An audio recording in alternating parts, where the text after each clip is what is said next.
Hey guys, obviously, well, not surprisingly, I'm getting a lot of questions about YouTube's new firearms policy, so I thought I'd take just a moment to give you guys, I guess, an update on what that is as it affects forgotten weapons. Obviously, there is the larger question of whether or not YouTube should be preemptively deciding what content is available on the platform and what isn't. I obviously think it should not be, but that's the large-scale issue. At a much more sort of tactical level, there is this major problem for myself and for other gun channels in trying to figure out exactly what the new policy means and how it will be implemented. It doesn't go into effect for, as of now, of 3 or 3.5 more weeks, so you're not going to see any immediate changes until that time. And we just don't know exactly what's meant by terms like accessories or what exactly they mean by videos intended to sell. And thus far, we haven't been able to get any good information back from YouTube on that, which isn't surprising. They've traditionally been pretty much a black box.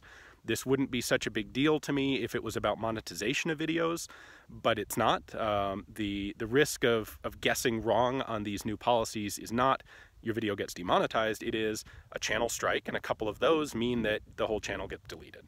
And of course, the policy is going to be applied retroactively. So I currently have about 1,400 videos in the back archive, and going through those and trying to figure out which ones may or may not violate the new policy will be quite difficult. So that's the concern and the challenge.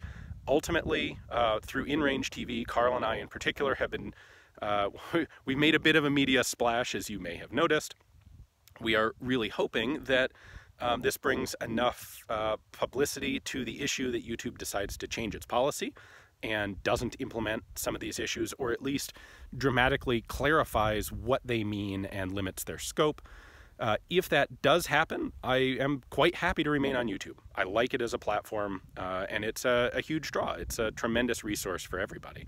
Should that not happen, and should YouTube decide that Forgotten Weapons content is no longer welcome on that site, I do have a couple of contingency plans in the works.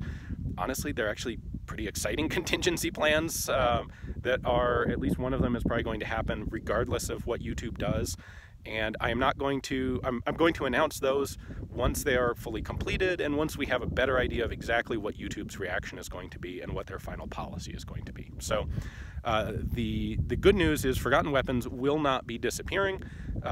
Depending on what YouTube decides, it may or may not be able to continue to exist on YouTube, but it will absolutely exist somewhere else. It will be readily available. It will not necessarily be available through Pornhub. I've gotten a number of contacts from people who are concerned about that. I understand those concerns, and while I think that is an appropriate move for InRange TV, it's not something that fits with Forgotten Weapons so well, but don't worry about it. My contingency plans are independent of Pornhub. So there's cool stuff coming. Don't worry about losing Forgotten Weapons because it's not going anywhere. And when I have more news for you, I'll let you know. Thanks very much for your continued support and everybody's help and interest.